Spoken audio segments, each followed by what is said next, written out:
Hello बच्चा बाड़ी, welcome back to my YouTube channel. इस वीडियो में बात करने वाला हूं ABC analysis for CMA intermediate cost accounting. फटाफट से अगर तुम चैनल में नए हो तो सब्सक्राइब जरूर कर देना। वीडियो पसंद आएगी तो लास्ट में लाइक कर देना और कमेंट सेक्शन में आप अपने डाउट्स या फिर भावनाएं व्यक्त कर सकते हो। तो एबीसी एनालिसिस में मैं first of all talking about the A category chapters, जहां पर आपका सबसे पहले आता है भाई 3 चैप्टर। तुम लोगों को पता है महारथी चैप्टर। मैंने यहाँ पर जो मार्क्स लिखे हैं वो ऑन एन एवरेज लिखे हैं, तो हो सकता है मार्क्स तुम्हारा 100 से ज्यादा तुमको दिख रहा हो। तो 100 से ज्यादा मार्क्स क्यों दिख रहा है? क्योंकि मैंने ऑन एन एवरेज लिखा है। मतलब हमेशा मैं कैसे लिखता था, 8 से 10 मार्क्स, तो मैंने 8 और 10 का एवरेज 9 लिख दिया। It was like this. तो 8 से 12 मार्क्स, तो उसका एवरेज हो गया 10 मार्क्स। तो इस प्रकार से मैंने इस बार मार्क्स को लिखा हुआ है। तो तुम लोगों को लगेगा भैया ये तो 100 से ज्यादा मार्क्स दिख रहा है। 100 से ज्यादा मार्क्स वैसे दिखेगा नहीं, मैंने थ्योरी के यहाँ पर मार्क्स नहीं लिखे हैं इसलिए। बट खैर, तुम लोगों को मैं एवरेज मार्क्स बता रहा हूँ, कितना मार्क्स ये चैप्टर कैरी करेगा, एग्जाम में कर सकता है। तो first of all talking about the 3 महारथी chapter, marginal, standard and budget and budgetary control. तीनों चैप्टर 10-10 मार्क्स के आते हैं। यहाँ पर जो मैं सबसे इजी चैप्टर की बात करूँ वो है स्टैंडर्ड कॉस्टिंग। कम से कम मेहनत में ज्यादा ज्यादा आउटपुट। क्यों? क्योंकि standard costing when we are talking about the group 1 syllabus only covers material और लेबर। और मटेरियल और लेबर में भाई लिटरली तुमको क्या चाहिए होता है? मेरे को एक बात बताओ, मैं स्टैंडर्ड का अगर तुम लोग को नोट्स दिखाऊं, क्या ही चाहिए होता है? देखो, मटेरियल कॉस्ट वेरिएंस चालू होता है, यहाँ पर एक टेबल बनता है, यहाँ पर ये बनता है, खत्म हो जाता है। ठीक है, फिर ये तो खैर एग्जांपल है। लेबर कॉस्ट वेरिएंस यहाँ पर चालू होता है, एक टेबल बनता है, ये बनता है, खत्म हो जाता है। इतना छोटा सा चैप्टर है भाई, इतना छोटा सा चैप्टर है स्टैंडर्ड कॉस्टिंग। बस एक बार समझने में मेहनत लगानी है, उसके बाद खत्म बेटे, खत्म। तो ये तुम्हारा हो जाता है स्टैंडर्ड, यहाँ पर खत्म। उसके बाद बात करते हैं हम लोग नेक्स्ट इजी चैप्टर की, इस 3 की कैटेगरी में, वो है बजट एंड बजटरी कंट्रोल। यहाँ पर तुम लोग को भाई सिर्फ कोटेशंस बना के देने हैं कि इतने यूनिट्स बनाएंगे तो कितना खर्चा लगेगा, इतने यूनिट्स बनाएंगे तो कितना खर्चा लगेगा। इसमें भी फ्लेक्सिबल बजट का क्वेश्चन एग्जाम में ज्यादातर आता है, और या फिर अगर फ्लेक्सिबल का नहीं आ रहा है तो कैश बजट का। तो ये 2 इंपॉर्टेंट टॉपिक्स हैं इस चैप्टर के अंदर। बाकी तो ओवरऑल चैप्टर इजी है।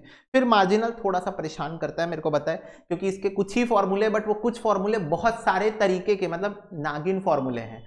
नागिन फॉर्मूले मतलब बहुत सारे रूप बदलते हैं इसके फॉर्मूले। तो कभी इधर आ रहा है, कभी उधर आ रहा है, कभी ये कभी वो। बट वो 3-4 बेसिक फॉर्मूला अगर तुम याद रखोगे, जो तुम्हारा इनकम स्टेटमेंट होता है, पीवी रेशियो होता है, एमओएस होता है, ब्रेक इवन पॉइंट होता है, तो तुम्हारा भाई पूरा चैप्टर फ्लूइड निकल जाता है।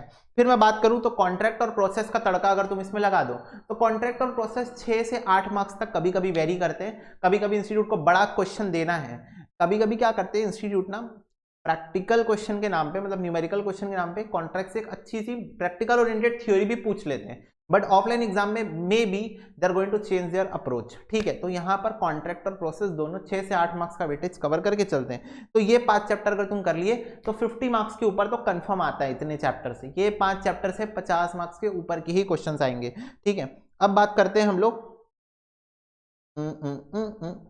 एक सेकेंड, हाँ जी, चलो अब हम लोग बात करते हैं ऑपरेटिंग कॉस्टिंग की। तो चलो, ऑपरेटिंग कॉस्टिंग की अगर मैं बात करता हूं, ऑपरेटिंग कॉस्टिंग चैप्टर तुम्हारा क्या है? हॉस्पिटल के बारे में बात करेगा। देखो यहाँ पर मेन चैप्टर कौन सा बनता है? ट्रांसपोर्ट वाला बनता है। ट्रांसपोर्टेशन इंडस्ट्री के अंदर पे भी 2 क्वेश्चन बनते हैं, गुड्स कैरेज होता है और एक पैसेंजर कैरेज होता है। तो ये दोनों टाइप के क्वेश्चन तुम लोग को पहले देख लेने होते हैं। फिर हॉस्पिटल इंडस्ट्री का होता है, होटल इंडस्ट्रीज का होता है।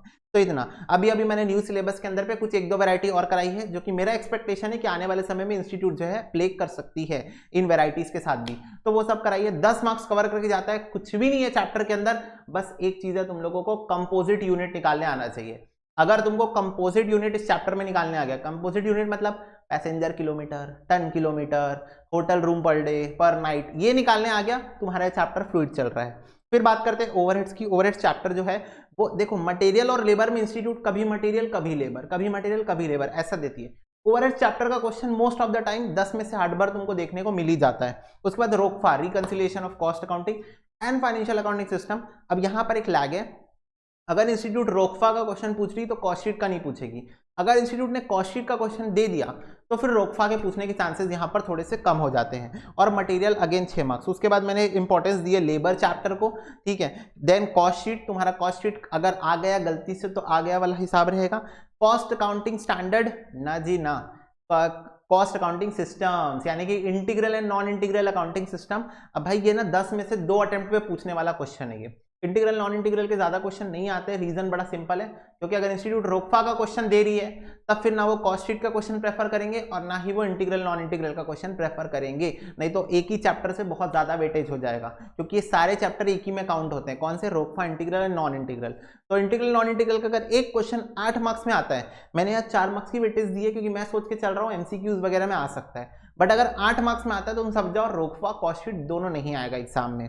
फिर थ्योरी की मैं बात करूं तो थ्योरी के अंदर वही कॉस्ट अकाउंटिंग सिस्टम और अदर थ्योरी जो तुम्हारी हो गई, जो जेनरिक थ्योरी बार बार रिपीटेटिव मैनर में आती है, वो तुम्हारी फ्लैट 15 मार्क्स की आती है, तो टोटल मेरे ख्याल से तुम्हारा 115 मार्क्स हो जाएगा। आ गई क्या बात समझ में? अगर अब इतनी बात तुम लोगों को समझ में आ गई है, मेरे ख्याल से ना ये इतने देर से मैं इसी को देख रहा हूँ यहाँ पर 10, 20, 30, 48, 49, सॉरी 38, 38, 39, 40 और ये 46 मार्क्स होगा ना, हाँ ये 46 मार्क्स होगा, ठीक है। तो ये 100 मार्क्स से ऊपर है टोटल, जो कि मैंने एवरेज मार्क्स लेके चले तो सब में 2-2 मार्क्स ज्यादा है, इसलिए 100 के ऊपर चलेगा। तो ये तुम्हारा एबीसी एनालिसिस है फॉर कॉस्ट अकाउंटिंग। मेरी रेकमेंडेशन क्या रहेगी कि सबसे पहले ना तुम अपना स्टैंडर्ड चैप्टर कर लो जिस सीक्वेंस से मैंने बोला है, और बजट एंड बजटरी कंट्रोल, उसके बाद तुम लोग करना मार्जिनल रिवाइज कर लो, क्योंकि मार्जिनल का क्वेश्चन भाई शॉर्ट आएगा, कभी कभी अटेम्प्ट में 16 मार्क्स तक खींच लेता है मार्जिनल अकेले, मैं बता रहा हूँ सिंगल हैंडेड 16 मार्क्स खींच चुका है कुछ अटेम्प्ट्स में मार्जिनल चैप्टर, इतना भयंकर है ये, ठीक है। तो तुम इस पे चांस नहीं ले सकते हो। फिर कॉन्ट्रैक्ट और प्रोसेस कर लोगे। कॉन्ट्रैक्ट कॉस्टिंग में क्या करना है भाई, वो बस तुम लोगों को 4 फॉर्मूले याद करने हैं, ठीक है, वर्क सर्टिफाइड वाला, बस दैट इज, ठीक है। और प्रोसेस कॉस्टिंग में तुम लोगों को WIP वाला जो इक्विवेलेंट प्रोडक्शन यूनिट वाला कॉन्सेप्ट रहता है वो अच्छे से करके जाना है, उसमें भी मटेरियल 1 मटेरियल 2 वाला थोड़ा सा ध्यान दे देना, ठीक है।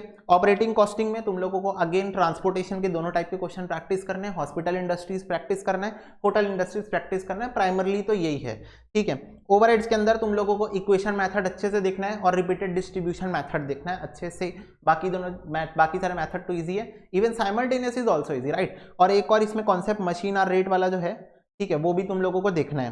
फिर उसके बाद बात करें रोकफा की, तो रोकफा is not a big deal, BRS पढ़े हुए, BRS का भाई कॉपी है ये, फॉर्मेट तुम लोगों को बस ध्यान में रखना है कि अगर फाइनेंशियल से कॉस्ट में जा रहे हो तो जो जो कॉस्ट करेगा वो करना है, कॉस्ट से फाइनेंशियल आ रहे हो तो जो जो फाइनेंशियल करेगा वो करना है। मटेरियल चैप्टर तुम लोगों को पता है अपने आप में ईजी है, EOQ, स्टोर्स लेजर और स्टॉक लेवल्स, ये 3 चीजें तुम लोगों को इस चैप्टर में प्राइमरली अच्छे से देखनी है।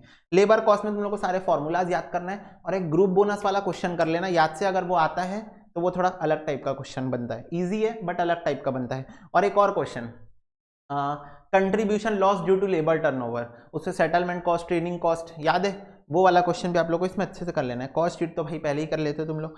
कॉस्ट अकाउंटिंग सिस्टम्स में तुम लोगों को जर्नल एंट्री बस देखनी है, एक बार क्वेश्चन आता है तो बन ही जाता है, बस जर्नल एंट्री एक बार देखनी है। और अगेन थ्योरी वाला पार्ट है, तो थ्योरी तो भाई CAS वाली तुम कर ही लोगे। अदर थ्योरीज के लिए तुम लोग वाली जो PDF मैंने तुम लोग को दी हुई है, याद है तुम लोगों को थ्योरी की PDF? हाँ भैया हमें याद ही होगी, हमें तो याद ही है भैया, थ्योरीज मैंने आप लोगों को दी थी, वो थ्योरी अगर आप कर लेते हो CMA जोन में तुम लोगों को मिल जाएगी थ्योरी बुकलेट, होप सो मिल जाएगी, मैंने डाल के रखी हुई है। तुम लोग को एक बार दिखा देता हूँ,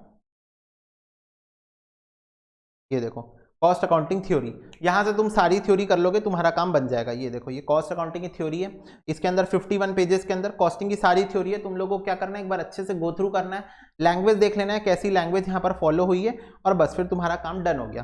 तो this is going to be your ABC analysis for cost accounting. बाकी अगर तुम लोग को कोई भी डाउट वगैरह है तो तुम कमेंट सेक्शन में पूछ सकते हो। इस वीडियो को यहीं पर समाप्त करते हैं क्योंकि तुम्हारा टाइम अभी बहुत ज्यादा इंपॉर्टेंट है। चलो God bless you, take care and bye bye.